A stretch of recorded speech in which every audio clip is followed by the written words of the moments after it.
AVS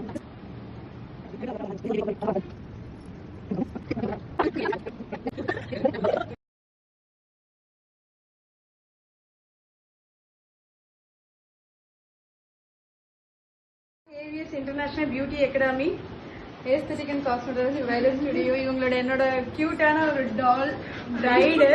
so result எப்படி இருக்கு, எப்படி பண்ணியிருக்கேன்றது இவங்க கிட்ட ஆனஸ்டா சொல்லுங்க. உங்களுக்கு என்ன தோணுச்சோ அதை சொல்லுங்க. நீங்க ரொம்ப சூப்பரா இருந்துச்சு ma'am. Actually very cute, very soft. டீச்சர்லாம் டஃபா தான் இருப்பாங்க. டஃபாவும் இருக்கீங்க, லைட்டா சாஃப்டாவும் இருக்கீங்க. ரொம்ப சாட்டிஸ்ஃபைட், வெரி கம்ஃபர்டபுள். நீங்க சொன்னீங்க இல்லையா, கிளைண்ட் கம்ஃபர்டா இருக்கணும், வெரி கம்ஃபர்டபிள், வெரி சாட்டிஸ்ஃபைட். எனக்கு எந்த ஒரு பாரமும் இல்லாம நான் பாட்டுக்கு போவேன், நான் பாட்டுக்கு நினைப்பேன், ஹாப்பியா இருப்பேன். No very. ஸ்டார்டிங் இருந்த பயம் இப்ப இல்ல. இதுக்கு முன்னாடி ஏதோ மேக்கப் பண்ணி ஏதோ ஆச்சுன்னு சொன்னீங்க. பட் இப்போ உங்களுக்கு சாட்டிஸ்ஃபைட், நீங்க கேட்ட மாதிரி இருக்கா? செட்டில்டா எதிர்பார்க்காததோட அது அதிகமாவே இருக்கு. எதிர்பார்க்கறது அதிகமா இருக்கு. Okay, thank you so much. வாழ்க வளமுடன். நன்றி. All the best. எப்பயுமே இதை சிரிச்சுக்கிட்டே இருங்க, டென்ஷன் ஆகாதீங்க. ஓகேவா? Okay, thank you darling. Bye ma'am. யா.